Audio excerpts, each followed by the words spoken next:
pas grandi dans un foyer chrétien. Mes parents, c'était plutôt les Saintes Marie de la Mer et Lourdes.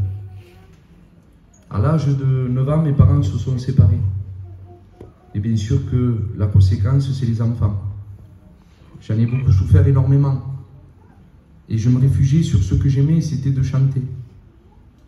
Et voilà que le monde, avec des cousins, le monde s'ouvrait à moi à l'âge de 9 ans. On s'est fait connaître par un producteur. Et là, bien sûr, c'était les télévisions. Et ça a duré jusqu'à l'âge de 16 ans. À l'âge de 16 ans, je voulais connaître un peu plus le monde, ce que le monde pouvait m'apporter. Et là, bien sûr, avec le respect que je vous dois, c'était les discothèques. C'était l'alcool, c'était la cocaïne.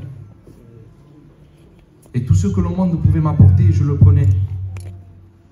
Et avec le respect que je vous dois, mes parents se sont séparés.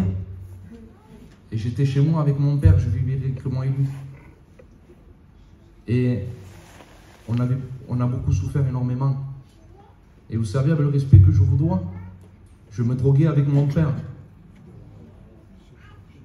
Et vous savez, même dans les gitans,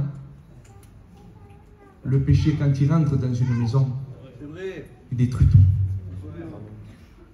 Le diable a voulu détruire moi, il a voulu détruire mon père. Mais vous savez que, ensuite, jusqu'à l'âge de 18 ans, 19 ans, je voulais fonder un foyer.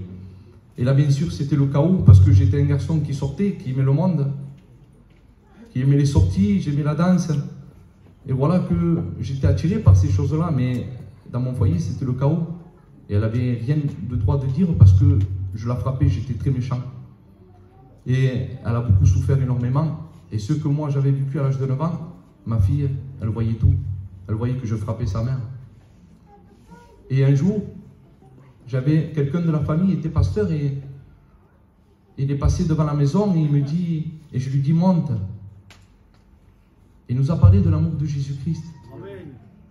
Mais nous sommes allés dans les réunions, mais ce n'est pas pour autant que j'avais donné mon cœur à Dieu. Parce que je pouvais venir dans une réunion, manquer aucune réunion. Mais ce n'est pas pour autant que je l'avais accepté comme maître et sauveur. Parce que j'aimais ce monde. Et toutes les choses de ce monde, j'aimais, j'étais attiré, j'avais des liens, j'aimais fumer, j'aimais toutes choses de ce monde que pouvait m'apporter. Mais ma femme, elle avait rencontré le Seigneur.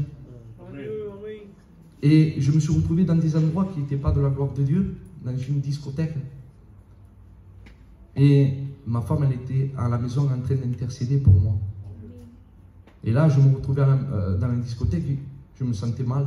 Je dis, qu'est-ce que je fais? J'entends une voix à l'intérieur de moi qui me dit, tu ne pourras rien faire, ta femme, elle est en train d'intercéder pour toi. Il était 4-5 heures du matin, je dis, je deviens fou. Et je rentre chez moi et je vois ma femme 5 heures du matin réveillée. Et je lui dis, tu ne dors pas? Elle me dit, non, le Saint-Esprit m'a dit qu'il fallait que je prie pour toi. Amen. Vous savez, depuis tant d'années que j'ai été dans une réunion, là où je l'ai rencontré, c'est chez moi. J'ai demandé pardon de tous mes péchés. J'étais convaincu de mes péchés. Son sang m'a lavé, m'a purifié de tout péché. J'étais né de nouveau. Il a changé ma vie, je vous l'ai dit, il a transformé ma vie. J'ai essayé par moi-même de me changer. Que ce soit par des patchs, pour la cigarette, pour ces choses-là. Mais rien n'a pu faire. Le seul qui a pu combler ma vie, c'est Jésus-Christ. Il a transformé mon foyer, il a changé ma vie. Le seul, si vous êtes là, il n'y a pas d'hasard. Le mot hasard, c'est voulu de Dieu. Soyez attentifs à la parole de Dieu. Il y aura un mot pour chacun d'entre vous. Que Dieu vous bénisse.